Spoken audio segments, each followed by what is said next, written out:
Qu'est-ce qui t'a fait te dire « Ok, là je vais mourir ». J'étais en train de faire du VTT tout seul sur un sentier paumé en pleine montagne. Un truc que j'ai dû faire genre 200 fois ces 3 dernières années. C'était ma routine pour décompresser après des journées pourries au taf. Juste moi, mon vélo et le silence de la nature pour vider ma tête des dramas de bureau et des deadlines qui me bouffaient. J'arrive à la montée la plus raide, je fais une pause pour souffler un coup et jeter un œil à mon téléphone. Ma copine m'avait spammé toute la journée à propos du dîner et du fait que j'avais sûrement encore oublié les courses dans son nouveau magasin bio préféré. Sauf que bam, zéro réseau, nada, silence radio. Et là, j'entends un grognement grave, genre qui fait vibrer les cailloux autour. Je lève les yeux, y a un ours énorme, noir, massif, planté en plein milieu du sentier, à peut-être 15 mètres. Le genre de bête que tu vois pas dans un documentaire, mais plutôt dans un cauchemar. Il devait bien faire 180 kilos, hyper large, et c'était clairement lui le boss du chemin. Derrière moi, un ravin de ouf, 150 mètres de chute libre, des rochers, des vieux trucs en métal rouillé laissés là depuis je sais pas quand. Le sentier faisait même pas 1 mètre de large, taillé dans la roche comme à l'arrache. J'avais zéro issue. Soit je passais devant l'ours, soit je faisais un vol plané vers la mort. J'ai eu un vieux flash d'un article qui disait que faut pas fuir, faut se grandir, reculer doucement, pas de gestes brusques, pas de regard direct. Alors je lève mon vélo au-dessus de ma tête, mes bras tremblent comme jamais, et je recule petit à petit, les yeux un peu partout, les pieds qui glissent presque à chaque pas. L'ours, lui, se remet à 4 pattes et renifle fort. Il sentait sûrement mon odeur et celle de la barre protéinée que j'avais bouffée 1 heure avant. Et là, il se redresse, debout sur ses pattes arrière. Je te jure, il faisait 2,10 m facile. Ses griffes avaient la taille de mes doigts, jaunes, aiguisées comme des lames. Et là, pire encore, j'entends des bruits derrière moi, des petits graviers qui tombent. Je jette un œil par-dessus mon épaule et là, 2 oursons, en train de grimper depuis le ravin, direct sur le sentier, à genre 2 mètres de moi. Rapide, agile, trop mignon dans un autre contexte. Mais là, j'étais au milieu d'un cauchemar, coincé entre une maman ours géante et ses bébés, sur une corniche minuscule, avec un mur d'un côté et le vide de l'autre. J'avais plus d'options. Elle avance tout doucement, en soufflant un espèce de grognement grave que je sentais dans mon thorax. Les petits se rapprochaient, curieux, leurs petites pattes faisant des clics flippants sur les pierres. Mon cœur tapait tellement fort que j'entendais plus rien d'autre. Le vent dans les arbres, les bruits de montagne, tout disparaissait. J'étais qu'un humain coincé dans un sandwich animal mortel. Et là, je me rappelle, j'avais installé un klaxon super fort sur mon vélo le mois d'avant,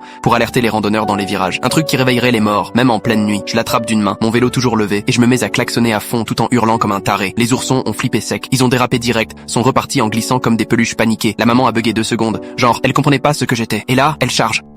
Ultra vite, sans prévenir. J'ai balancé mon vélo de toutes mes forces vers sa tête et j'ai plongé dans les buissons à droite en me laissant rouler dans la pente.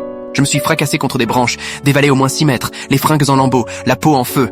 J'ai atterri dans un petit ruisseau, trempé, griffé de partout. Pas le temps de respirer. J'ai foncé en courant dans l'eau glacée, sautant par-dessus les troncs, les cailloux, tout. J'ai couru jusqu'au parking. Ma voiture m'attendait là, comme une lumière au bout du tunnel. J'ai jamais retrouvé mon vélo, mais je suis à peu près sûr que cet ours fait des wheelies avec maintenant.